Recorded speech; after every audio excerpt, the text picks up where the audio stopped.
কি বলবো ভাই, বলার আর কোনো ভাষা নাই।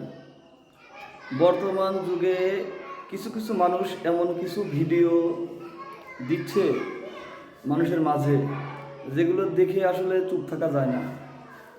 আমি চাই আমার সন্তান স্কুলে যাবে, কিভাবে স্কুলে যাবে, আমি কিভাবে তাকে লালন পালন করছি, কোন স্কুলে পড়াচ্ছি, এসব বিষয় নিয়েও কিন্তু ভিডিও আসলে বানানো যায়। কিন্তু এই ভাইটা এমন একটা ভিডিও বানাইছে, তার সন্তানকে বানরের অভিনয় করাইছে। সে শিখাচ্ছে ভারত আর বাংলাদেশ যুদ্ধ লাগলে কিভাবে গুলি মারবে, বানর কিভাবে চলে, অমুক কিভাবে গাছে ওঠে। এগুলো আসলে কি ভাই, টাকায় কি সব? আসলে টাকাই সব না। আপনাদের একটা মনুষ্যত্ব থাকা দরকার, যে আমার সন্তানকে নিয়ে আমি বানরের অভিনয় করতেছি। এগুলি কি?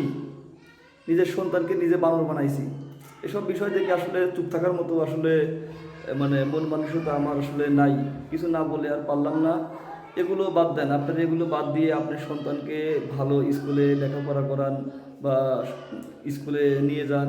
অন্য অন্য ধরনের ভিডিও তো বানানো যায়। ভাইরাল হওয়ার জন্য কি এত নিকৃষ্ট হওয়া লাগবে যে আমার সন্তানকে দিয়ে আমি একটা বানরের ভিডিও বানাবো? মানে কি বলবো, আসলে বলার আর ভাষা নাই। এগুলো কি, দেশে এগুলো কি শুরু হয়েছে?